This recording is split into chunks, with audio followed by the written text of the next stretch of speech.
Dan juga nanti kita berharap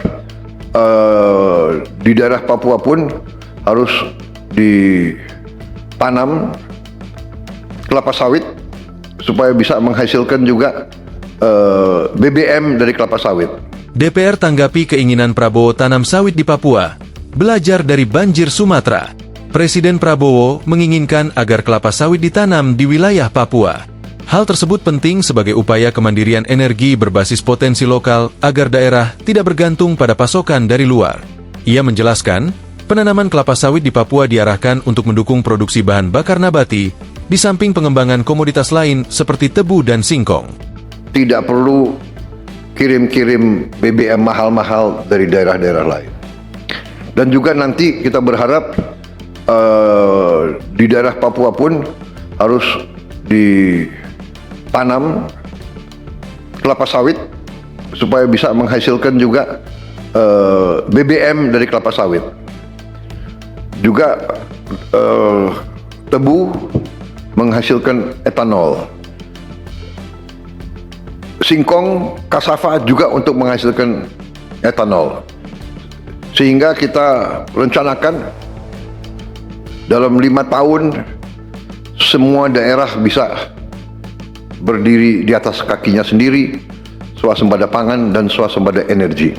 Ucap Prabowo dalam rapat bersama seluruh kepala daerah Papua di Istana Negara, Jakarta Pusat, Selasa, 16 Desember 2025. Menurut Prabowo, kemandirian energi dan pangan akan berdampak besar pada penghematan anggaran negara, khususnya subsidi dan impor bahan bakar. Dengan demikian, kita akan menghemat ratusan triliun untuk subsidi, ratusan triliun untuk impor BBM dari luar negeri.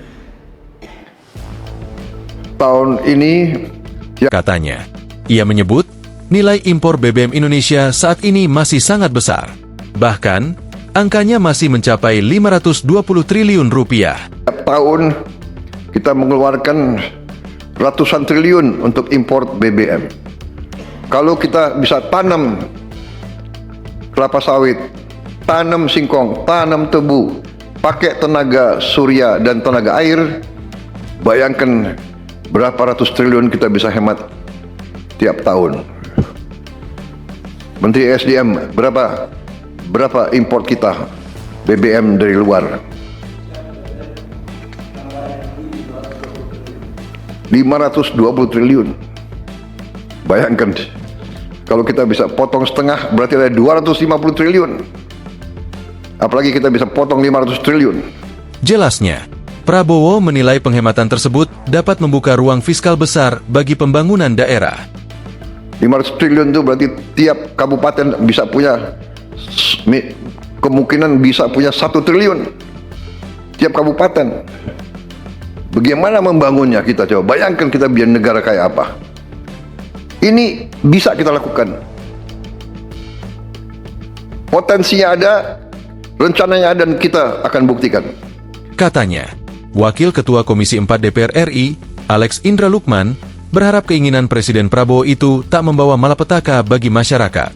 Alex berharap, arahan Prabowo tersebut dilaksanakan dengan perencanaan dan analisa dampak lingkungan yang baik, sehingga tata ruang terjaga, di mana hutan alam sebagai wilayah serapan air tetap terjaga dan terlindungi, kata Alex kepada wartawan, Rabu, 17 Desember 2025. Politikus PDI Perjuangan, PDIP, ini menegaskan, pengelolaan hutan sejatinya dilakukan untuk kesejahteraan masyarakat. Hutan harus bisa kita manfaatkan untuk kehidupan dan meningkatkan kesejahteraan rakyat, tetapi juga harus dipastikan tidak menjadi sumber malapetaka, ujar Alex. Alex menambahkan, pertumbuhan ekonomi dan keberlangsungan ekologis harus seimbang. Ia mengingatkan agar belajar dari banjir Sumatera yang diduga karena kerusakan ekologis akibat perkebunan sawit. Ia belajar dari banjir Sumatera, pertumbuhan ekonomi dengan menjaga ekologi, ungkapnya. Download Tribun X sekarang, menghadirkan lokal menjadi Indonesia.